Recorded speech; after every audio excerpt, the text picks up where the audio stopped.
போராடி metro rail பாலத்தை இவர் போய் ஆய்வு பண்றாரு. அப்புறம் நம்ம தலைவர் கொண்டு வந்த சென்னை மெட்ரோ ட்ரெயின்ல போய் இவர் டிராவல் பண்ணி ரீல்ஸ் போடுறாரு.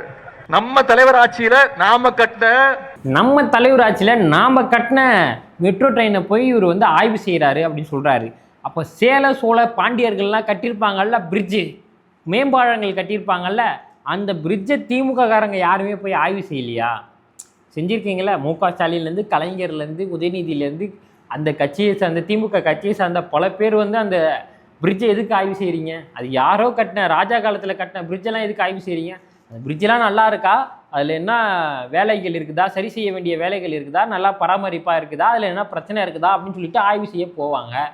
அந்த பிரிட்ஜை நாங்கள் தான் கட்டணும்னு சொல்லிட்டு ஆய்வு செய்ய போவாங்க. அப்படிலாம் யாரும் ஆய்வு செய்ய போகலையே.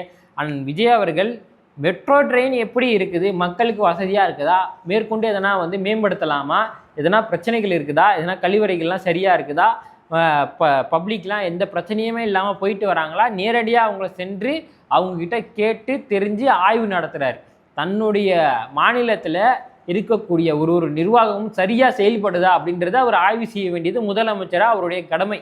இதை கூட தெரியாமல் தமிழ்நாட்டில் நான் அடுத்த முதலமைச்சர் ஆவேன், 60 வருஷம் கட்சிக்கு நான் தான் தலைவன் அப்படின்னு சொல்லிட்டு சுற்றிட்டு இருக்குன்னா ஒன்றும் சொல்கிறதுக்கு இல்லை.